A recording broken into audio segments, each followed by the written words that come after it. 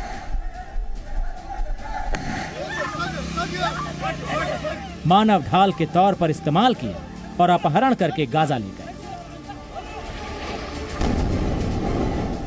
अब अगर Israel Gaza में हमास के ठिकानों पर हमले कर रहा है तो क्या गलत कर रहा है? इजराइल में इतना दम तो है कि वो अपने नागरिकों को छुड़ाने के लिए किसी भी हद तक गुजर जाए, लेकिन गाजा के लोगों को बचाने के लिए हमास क्या कर रहा है? वो तो इजराइल के बंधकों को छोड़ने के लिए भी तैयार नहीं, बस बातें बना रहा है।